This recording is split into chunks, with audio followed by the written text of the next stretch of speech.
Bahkan kalau Anda tahu nih, andai kata dia yang komennya adalah orang 212, ini saya ceritakan. Ketika hari di mana Pak Jokowi mau dilantik 2019, yang pada waktu itu banyak dari PA 212 yang kumpul di Monas Limin, ya, yang tujuannya demo pada waktu itu Abuya memberikan tahu kepada posda-posda yang ada di Jakarta, hati-hati, ini ada kelompok yang sebenarnya ingin melakukan pengeboman. Akhirnya dari Kabinda Jabar memerintahkan kepada posda yang ada di Jakarta, maka ditemukanlah bom tersebut. Untung tidak kena rakyat. Dan kita tahu pelakunya.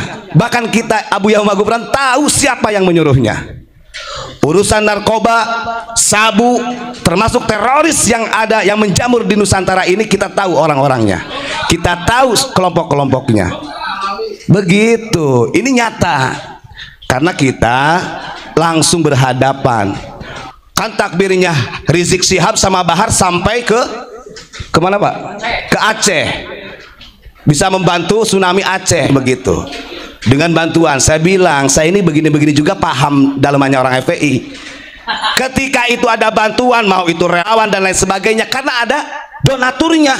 Dan kita tahu orang di belakangnya siapa. Begitu ya, sebenarnya banyak kalau mau kita bongkar. Makanya jangan macem-macem, diciduk nggak, bahaya itu.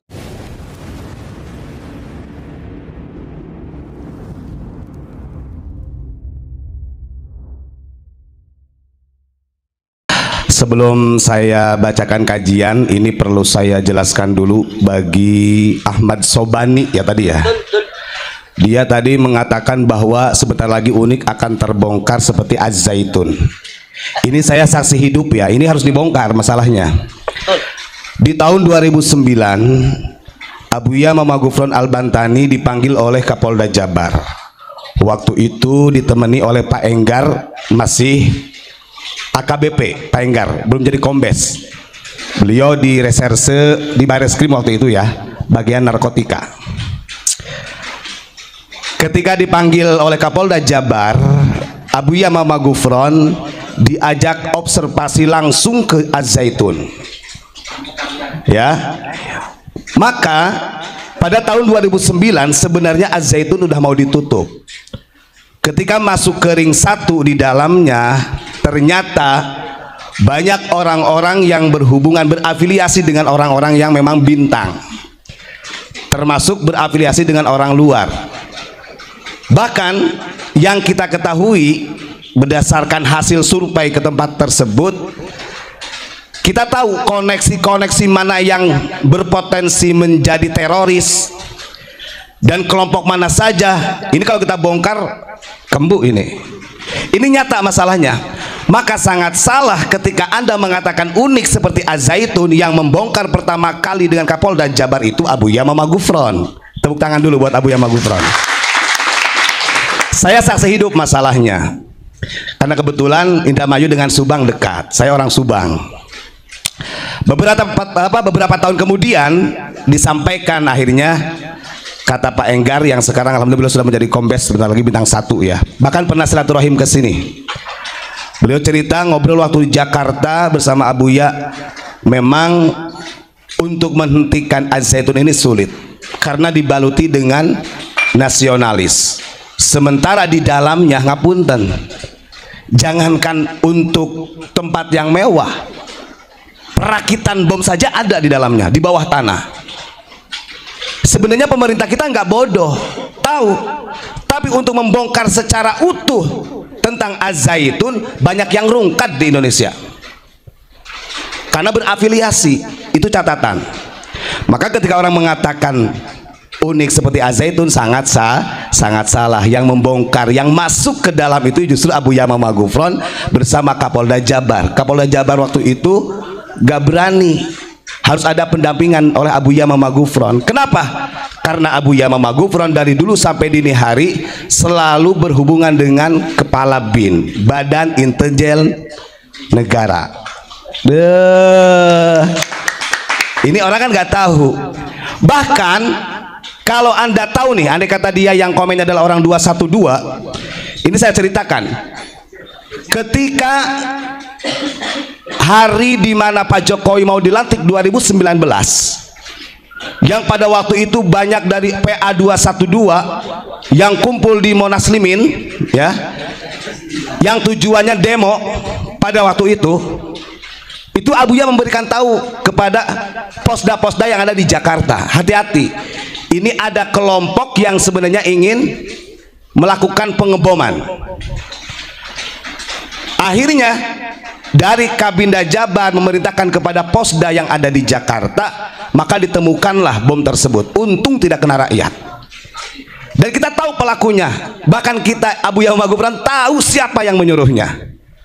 Urusan narkoba, sabu, termasuk teroris yang ada yang menjamur di Nusantara ini, kita tahu orang-orangnya.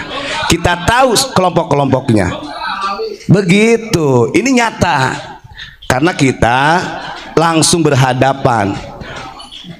Ketika terjadi 2019 yang lagi rame-ramenya kelompok radikalisme yang diistilahkan dengan orang-orang bin kelompok kanan, kelompok kiri, karena beberapa tahun pemilu ini selalu menggunakan jargon agama, artinya mempolitisasi agama. Sampai sekarang ya terjadi ya. Cuman sekarang alhamdulillah nggak begitu kisruh lah. Di 2019 itu sampai masya Allah banyak korban yang meninggal, demo terus menerus. Dan itu kalau pengen tahu ya Ahmad siapa, Sobani, entah Ahmad Sobani atau Subono lah, gak ngerti itu. Ini yang berhasil merekonsiliasikan antara dua kubu Jokowi dengan Prabowo pada waktu itu. Wasilahnya itu adalah Abuya Muhammad Gufron. Kenapa? Karena kepala BIN pada waktu itu meminta tolong kepada Abuya Muhammad Gufron untuk mengadakan seminar di seluruh Indonesia yang temanya adalah urgensi rekonsiliasi pasca pemilu 2019. Tuh. Anda tahu siapa yang membuat materi dan pematerinya? Kita ini. Kita yang bikin materi, kita yang menjadi pemateri, walaupun tidak dibayar, karena kepentingan negara. Kita undang beberapa fakultas mahasiswa di Malang, di Surabaya, bahkan di Jawa Tengah, beberapa daerah itu diadakan. Temanya satu, dan itu permintaan langsung dari kepala BIN. Sehingga ketika pertama kali diadakan di Provinsi Jawa Timur, itu langsung dihadiri oleh Kepala BIN Provinsi Jawa Timur, Kabinda. Ini gak main-main. Mereka yang demo, yang risuh, kita yang merekonsiliasi. Coba bayangkan. Artinya kita ini artinya kena getahnya. Mereka yang berurusan selalu demonstrasi, mengatakan curang dan lain sebagainya, mengorbankan rakyat dengan mempolitisasi agama. Giliran yang mendamaikan siapa? Pondok kecil, Pondok Unik Nusantara. Kenapa sedemikian percayanya orang-orang BIN kepada Abuya Muhammad Gufron? Satu, dari beberapa kabinda yang sudah dekat dengan Abuya Muhammad Gufron, itu materi untuk perajalan intelijennya itu kita yang bikinin. Nih rahasia sebenarnya. Ini biar si Ahmad Sobani juga macem-macem. Abuya Muhammad Gufron kalau orangnya zolim, orang yang kayak gini 1 detik 1 menit habis tuh, mati. Mau dibuang kemana orang yang seperti ini? Saking Abuya Muhammad Gufron ini orangnya Rahman Rohim, masih melihat keluarganya butuh makan, Anda diselamatkan, didoakan. Sampai kapanpun tidak akan bisa membubarkan Unik, karena Unik menyatu dengan lembaga negara yang tidak pernah kalian ketahui. Dan Unik ini punya SK, Unik punya dari HAM-nya, itu jelas. Cuman 2 di negara yang punya resmi, gitu ya. Ini macam-macam masalahnya. Orang yang membongkar Zaitun itu adalah kita kok. Wah, sebenarnya ketinggalan. Kalau sekarang mereka membongkar Zaitun, ketinggalan. Harusnya 2019 itu sudah dieksekusi, karena ternyata di dalamnya banyak afiliasi-afiliasi. Masya Allah. Begitu sampai masuk ke dalam pesantrennya loh. Begitu ya. Saya siapa lagi tadi yang mau nanya itu? Banyaklah kalau mau kita ceritakan. Abuya Muhammad Gufron ada kitab yang namanya Siklus Intelijen dari zaman kenabian yang diadopsi oleh orang Yahudi pada waktu itu kita berikan kepada orang BIN, ditayangkan di Infokus di proyektor, dan kita paparkan sampai mereka itu orang BIN juga kaget, heran, hebat begini ya orang pesantren bisa menjelaskan sistem intelijen. Akhirnya Abuya mengatakan justru intelijen ini adalah ajaran Rasulullah. Siapa di zaman Rasulullah yang menjadi kabinnya, kepala BIN pada waktu itu? Hudzaifah Al-Yaman, beliau jasusul muslimin, raisul jasus. Ada baisnya Badan Intelijen Strategi, siapa pada waktu itu? Salman Al-Fari. Banyak itu. Nah makanya sebenarnya kalau ada orang yang mengatakan demikian, ini kalau mau diculik-culik beneran, serius. Ada beberapa kawan-kawan kita ya dari santrinya Abah yang di Jakarta itu yang suka melihat komen-komen, gimana Ustadz, ini gimana, sikat aja. Wah kalau bagi saya sikat aja sudah. Tapi kan kalau Abuya, oh jangan, kasihan. Jadi jangan mengatakan bahwa unik ini hanya sekedar menyampaikan di media saja. Kemarin ada yang ngomong, ketika kita bahas masalah takbir, Rasulullah sendiri itu melarang keras ketika di jalan membaca takbir, karena dalam etika membaca takbir, idza sa'idna kabbarna wa idza nazzalna sabbahna. Itu dalam hadis yang sahih dalam kitab Al-Azkar. Kalau kita jalan, kalau jalan itu naik baru membaca takbir, kalau jalan itu turun sabbahna, kata Rasul, membaca tasbih. Lalu bagaimana hubungannya dengan orang yang teriak-teriak untuk demo takbir? Jelas disalahkan. Karena para sahabat pernah terjadi ketika para sahabat berjalan bersama Rasulullah, ketika berada di suatu lembah, para sahabat takbir dengan keras, ditegur langsung oleh Kanjeng Nabi Muhammad. Membaca takbir itu jangan keras-keras, karena bukan tempatnya. Ada di dalam kitab Al-Adhkar karya Imam Nawawi. Nah ketika kita sampaikan hal ini ajaran Rasulullah, ada yang mengatakan begini, kan takbirnya Rizik Syihab sama Bahar sampai kemana Pak? Ke Aceh, bisa membantu tsunami Aceh begitu. Dengan bantuan, saya bilang saya ini begini-begini juga paham dalamannya orang FPI. Ketika itu ada bantuan, mau itu relawan dan lain sebagainya, karena ada donaturnya dan kita tahu orang di belakangnya siapa. Sementara takbirnya Abuya, salam Pancasilanya Abuya bisa memberi makan beras se-Indonesia walaupun tanpa bantuan dari orang lain. Siapa yang paling mulia? Hanya saja tidak dipublikkan saja seperti mereka, karena kita tidak punya relawan, kita tidak punya laskar. Itu ya harus tahu. Selama corona beliau sampai bahasanya nganyuk hutang lah, membagikan beras kemana-mana, hampir seluruh Indonesia menggunakan uang sendiri. Kalau tidak ada uang sampai ngutang, tanpa ada donatur, tanpa ada membuka donasi. Artinya takbirnya elu itu lebih hebat takbirnya kita, walaupun takbir kita tidak keras, artinya didengar oleh Allah Subhanahu wa ta'ala. Tasbih subhanallah, ganti jangan takbir. Begitu ya, sebenarnya banyak kalau mau kita bongkar, makanya jangan macem-macem, diciduk nggak, bahaya itu. Jangan melihat stylenya Abuya Mama Gufron ya. Saya itu banyak dibawa oleh beliau. Kadang-kadang ada orang sekarang Pak yang kemarin ribut masalah pemilihan presiden, kita mah ketawa sebenarnya. Saya langsung diajak oleh Abuya Mama Gufron di hotel bintang 5, dari praksinya langsung, tangan kanannya langsung dari setiap calon. Nih kalau saya buka, karena ini kan udah selesai pilpres, uang di depan mata tuh ditolak oleh Abuya Mama Gufron. Bahkan pengen punya inventaris apa, mobil apa saya belikan, mau Robicon bahasanya apa saya belikan. Di Jakarta loh, saya saksi hidup. Di saking Abuya ini menjaga marwah, jangan sampai umat ini terpecah belah, tetap didoakan. Karena itu bukan bagian kita. Ulama hanya mendoakan. Ini rame-rame, semuanya dijargonkan dengan agama. Kalau tidak memilih si A masuk neraka, kalau tidak memilih si B, wah macam-macam. Ini namanya mempolitisasi agama. Ingat, zaman dinasti khilafiyah kenapa hancur? Karena selalu mempolitisasi agama. Makanya sampai dini hari gak akan bisa. Walaupun HTI ingin mendirikan khilafah, karena sistemnya seperti itu dan selalu menggunakan jargon agama, hancur. Yang ada adalah tumpah darah antar saudara. Kita lihatlah di zaman dinasti, yang paling sininya dinasti Utsmani Turki, masya Allah, perang saudara, terjadi perang Jamal, di zaman sahabat ketika Muawiyah dengan Sayyidina Ali, sampai dari Muawiyah perang Jamal yang memimpin mertuanya sendiri istri Rasulullah Sayyidatina Aisyah, dari Syiahnya, dari pro Alinya Sayyidina Ali. Coba bayangkan, menantu sama mertua Aisyah dari Muawiyah, Sayyidina Ali dari Syiah, perang Jamal tuh. Itu apa gara-garanya? Gara-gara mempolitisasi agama. Akibatnya begitu.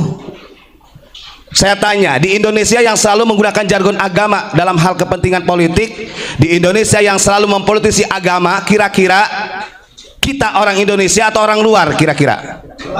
Yang keras orang mana? Orang luar, Ba'alawi. Bagaimanapun karakter Ba'alawi ini adalah transformasi dari suku Himyar, kerajaan terakhir di Yaman, kerajaan Yahudi. Tetap karakternya tetap ada. Itu yang harus kita pahamkan. Maka kita jangan takut. Sampai kapanpun, kalau kata Abuya, kita tidak akan pernah mundur, karena kita mencari kebenaran, bukan mencari pembenaran. Begitu ya. Nah, terakhir saya ingin menyampaikan hadis saja. Itu hanya menanggapi dari orang yang ngomong tadi sok tahu. Yang kedua, tadi ada yang bertanya mengenai tentang mujaddid, artinya pembaharu. Sebenarnya mujaddid ini memang dalam 100 tahun, 1 abad pasti ada, termasuk pergantian wali kutub. Kalau di dalam kitab Futuhat Al-Makkiyah karya Al-Imam Ibnu Arabi, setiap 100 tahun 1 abad itu ada pergantian wali kutub. Kita nggak tahu siapa walinya, siapa yang menjadi posisinya sekarang sebagai wali kutub. Begitu juga sebagai mujaddid. Jadi per 100 tahun ada pergantian. Nah, kenapa dalam kurun 100 tahun pergantian wali kutub atau mujaddid tadi? Karena masa itu ada masa transisi. Ingat ya. Jadi kalau kita lihat dalam kaidah alam, itu ada di mana masa nanti yang saya sampaikan ini. Karena kan Nabi berkaitannya dengan hadis Nabi yang ada dalam Sunan Ibnu Majah ini. Ketika memang dunia ini sudah betul-betul ambruk dan tidak terselamatkan, maka di situ akan ada delegasi Allah. Artinya utusan, tapi bukan nabi, ya. Utusan delegasi di sini ya yang disebut dengan para wali Allah. Memang betul, itu tercatat dalam kitab Futuhat Al-Makkiyah karya Ibnu Arabi. Nah, berkaitan dengan itu, dalam hadis Nabi yang ke-4206 ya, Sunan Ibnu Majah. Bismillahirrahmanirrahim. An Abi Hurairah radhiyallahu an qala Rasulullah sallallahu alaihi wasallam, sayati 'alan nasi sanawatun khadda'atun yusaddaqu fihal kadhibu wa yukadzabu fihas sadiqu wa yu'tamanu fihal kha'inu wa yukhawwanu fihal aminu wa yantiqu fihar ruwaibidah. Qila wa marruwaibidah qala ar-rajulu at-tafihu fi amril ammah. Nih artinya ya. Jadi Nabi Muhammad SAW menyampaikan di dalam hadisnya bahwa akan datang masa atau tahun penuh dengan kebohongan. Apa yang dimaksud dengan tahun atau masa penuh dengan kebohongan? Yaitu tahun yang penuh dengan kebohongan yang menimpa manusia, itu di mana pendusta dipercaya. Oke. Orang yang jujur didustakan, amanat diberikan kepada pengkhianat, orang yang jujur dikhianati, dan ruwaibidah. Lalu sahabat bertanya, apa ya Rasul ruwaibidah itu? Kanjeng Nabi menjawab, ruwaibidah adalah orang-orang yang bodoh yang diberikan amanah untuk mengurusi urusan perkara umat. Duh, ini terjadi. Artinya di masa-masa seperti ini, di mana kita sudah sulit membedakan mana orang yang amanah, mana orang yang jujur. Kadang-kadang yang jujur justru disesatkan, yang amanah disebut khianat, yang baik disebut penjahat, penjahat disebut baik. Maka dalam jangka waktu 100 tahun 1 abad, di situ akan ada mujaddid. Di situ akan ada pembaharu, artinya delegasi yang diutus oleh Allah Subhanahu wa taala.